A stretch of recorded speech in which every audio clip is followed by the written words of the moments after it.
ជំរាបសួរបងប្អូនចឹងតពីវីដេអូមុនយើងមកពីប្រាសាទអង្គរធំឥឡូវនេះយើងមកប្រាសាទព្រះខ័ន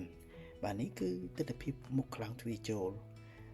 ថ្ងៃខ្ញុំទៅនឹងរៀងភ្លៀងអាកាសធាតុអត់សូវអំណោយផលទេវាមានភ្លៀងរលឹមតិចៗណា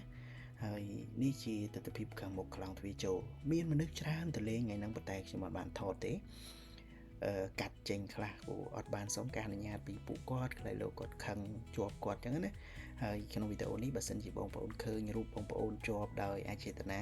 បងប្អូនសូមអធិស្ឋានផងដោយសារខ្ញុំអត់បានសុំអនុញ្ញាតមុនថតចឹងណាបាទប៉ុន្តែខ្ញុំព្យាយាមអស់លទ្ធភាពហើយក្នុងការកិច្ចមុខបងប្អូនអញ្ចឹងរូបភាពនេះយើងដឹងហើយថានៅខាងមុខតែងតែមានទឹកបាទគូទឹកនៅខាងមុខប្រាសាទហើយមានបង្កាន់ដៃដូចទៅនឹងប្រាសាទនានាដែរ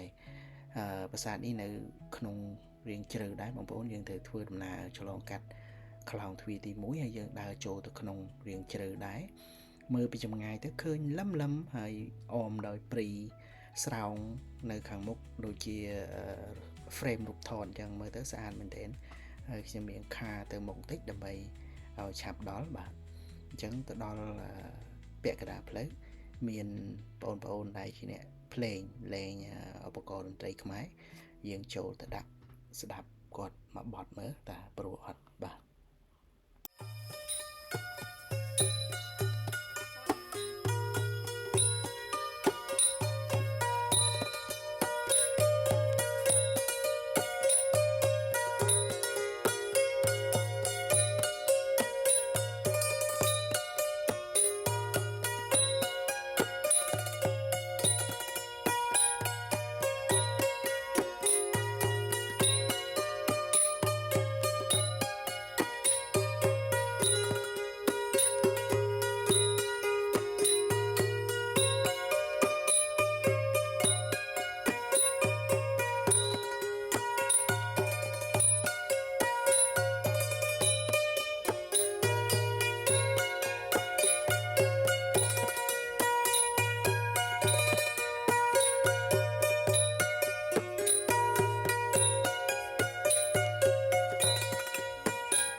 បាទអញ្ចឹងយើងធ្វើដំណើរបន្តទៅមុខទៀតអញ្ចឹងនេះយើងមកដល់តួប្រាសាទហើយយើងធ្វើដំណើរចូលទៅខាងក្នុងបាទខាងក្នុងនេះគឺរាងទាបបន្តិចបាទបងប្អូនដែលមានកម្ពស់ខ្ពស់ដើរទៅអាចទៅក្បាលទៅខាងមុខទៀតកាន់តែទាបមែនតើណាខ្ញុំបុកក្បាលម្ដងដែរបាទពោកក្បាលផ្លែទៅមើលកាមេរ៉ាភ្លេចមើលលើបាទពោកក្បាលដោយសារបុកនឹងធ្នឹមប្រាសាទយើងធ្វើដំណើរទៅគឺដូចជាសុំរូបថតចឹងយើងមើលពីចម្ងាយទិដ្ឋភាពនៅក្នុងតួប្រាសាទហ្នឹង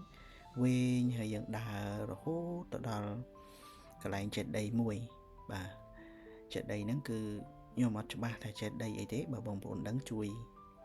comment ប្រាប់ផងបាទនៅក្នុង